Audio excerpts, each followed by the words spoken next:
Dear children, welcome to the next session of Technological and Institutional Reforms. I hope you are clear with the meaning of institutional and technological reforms. To repeat one more time, technological reforms are generally to improve the yield, that is the production. Whereas most of the institutional reforms, they are for the benefit of the farmer.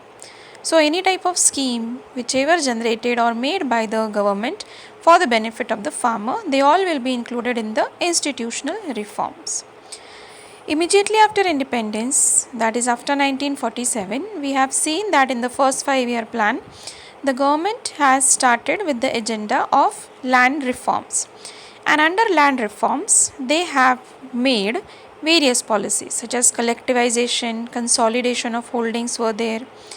Along with that, they have abolished the zamindari system, and finally they have opened the cooperatives so that the farmers can get the loan at the low rate of interest and they can cultivate the next year's crop.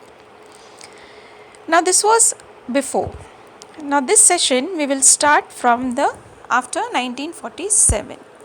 So this will be starting from 1960 to 70. Now 1960s and 70s, the complete Indian agriculture, they have seen a completely new technological development in agriculture, which we all have studied many a times, which is known as Green Revolution. Green Revolution, it was a package program or package technology in which certain amount of seeds such as HYV seeds newly introduced, they were used, and these seeds were in requirement or they are in requirement of fertilizers and enough amount of water, that is irrigation system. Punjab, Haryana and Western Uttar Pradesh, they started Green Revolution along with these two crops, that is rice and wheat. Afterwards we had number of green revolutions in other crops also. Now this definitely has increased the crop production. We have studied in our economics also that how due to green revolution our buffer stock is overflowing, and since the green revolution has been introduced, nobody is remaining. Of course, the food scarcity or the famine conditions have not arisen yet because of the green revolution. Now green revolution has made the agricultural development, it is a major technological development because it has increased the production, and indirectly then because of the production farmers also became rich. But then the effect of green revolution is not uniform everywhere. We have seen only the farmers of the particular regions like Punjab, Haryana or few of the other places, only they have experienced the changes and they made the progress, and hence some more developments were needed. There was another development or another technological development, you can say, that was white revolution. Now white revolution, that means the milk operation or operation flood also it is called as. It is the person who started white revolution, that is Dr. Verghese Kurian. He is also known as the milkman of India because he had given the idea of collecting the milk from every small house of the village, and on the daily basis they are selling it to the nearby cooperative shops which were again opened under the white revolution. So daily basis they are selling and they are earning. So it is a very good source of earning also to all the villagers or whoever is having either type of like one or two types of cattle or livestock, they can also sell or they were selling. And then from the grassroots level, that means from the smallest villages, the milk is getting supplied to the towns, to the cities and even in the international market. The brand with which white revolution milk or milk products are sold, that is Amul, the taste of India. Now this is the one which is started under the white revolution, and this is the brand by which we have become the world's largest producer of milk and the milk production. Again, this has improved the condition of many farmers. Farmers, as I said you, agriculture definition, rearing of livestock is a part of agriculture. So green revolution and white revolution, they have brought tremendous changes in the increase in the production and indirectly the farmers condition also. But then yes, the problem remains same, the effects were not all over the region. So the next thing the government has introduced, that is after 1980s, they have started comprehensive land development program. Comprehensive land development in which both technological and institutional were paid attention and maximum new policies were generated in this. For example, here provision of for crop insurance against the drought, flood and cyclone. Like we are aware, if the crop is standing crop is there and if flood comes or any type of disaster occurs or any type of crop failure is there, government started the scheme of food insurance, that is crop insurance. If the farmer has insured his crop, then definitely if there is any loss, they will not be totally bankrupted. They will get some amount, half of the amount in the form of money, and they will not be totally at loss. So this was a good step started by the government. Moreover, they have established the Grameen banks. Like banks were available earlier in cities, so Grameen regions also.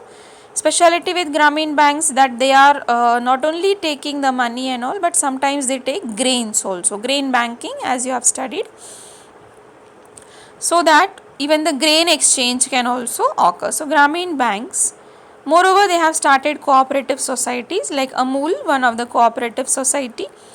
They are also running the banks, and these are all termed as, they are all meant for giving the loans to the farmer, and the benefit of the farmer is that at a very low rate of interest. So these things the government has started. They all are going into the institutional development because they are mainly for the development of the for the benefit of the farmer. Some more things were included in the comprehensive land development program. Government started issuing the Kisan credit card to the farmers. Credit cards, as they function, it means they will get the concessions in different places, like for buying electricity and other places. Moreover, government has given them the personal accident insurance scheme also, PAIS. Any type of mishappenings or any kind of accident in the family or even to the farmer, then the insurance has been given to them. Insurance amount was paid to them. This is also institutional development. Special weather bulletins. Now this is a technological development because weather related it is a technology. If you have the technology, then only we will come to know the weather forecasts and all. So beforehand, if the farmer is getting the proper information that maybe within this time the rain is expected, so then the farmer will start preparing his land, tilling the land, ploughing the land accordingly. So special weather bulletins plus agricultural programs on the TV and radio for the farmers for the new techniques, new seeds, new inventions, new introductions. So likewise, these both, that is weather bulletins and the programs, they both are the technological development. We have some more institutional developments, like government started announcing remunerative price. Remunerative price, it means if there is any loss, then how much amount of money expected, or the amount they were knowing, not exactly, but an idea that yes, this much remuneration will be given to the farmers if there is any kind of mishaps or any kind of loss, shortage. Procurement price. We have studied this in the last year's food security PDS. Procurement price, it means the price at which the government, that is FCI, Food Corporation of India, they buy the food grains from the farmers. And then even the government is announcing minimum support price. That means before the harvest, before the farmers start deciding that what crop they should take, farmer decides according to the price announced by the government, that is MSP. So which crop is having the good price in the government shops, then accordingly the farmer plan his agricultural year and the crops also. So all these prices, why they were announced? So that the middlemen will not exploit the farmers. Otherwise the government is taking on a high cost and a very good amount so that the farmers' loss will not be there. But if the person is not knowing, aware, and then middlemen, they can of course exploit them. So these are the institutional development because they are for the benefit of the farmer. We have the recent latest technologies. These are all technological developments. Like agriculture was going in loss. Loss, it means like we have maximum number of people engaged in agriculture, but their earning is not comparatively so high.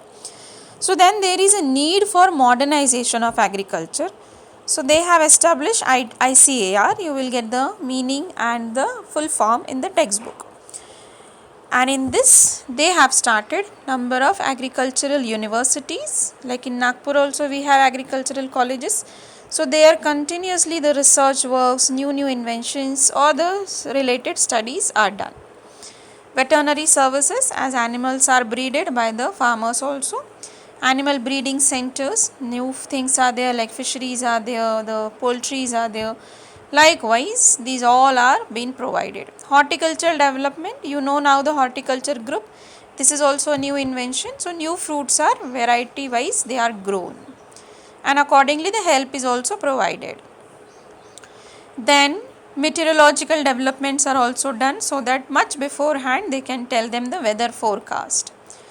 And improvement of the rural infrastructure, like providing them with the roads, providing them with the vehicles. Likewise, these are all technological developments which has been started by the government. Now this whole thing is with one purpose, that is to bring agricultural development in the form of production also and development of the farmer also. So together these efforts or these reforms are needed, so that our agriculturist and agriculture will flourish. Thank you.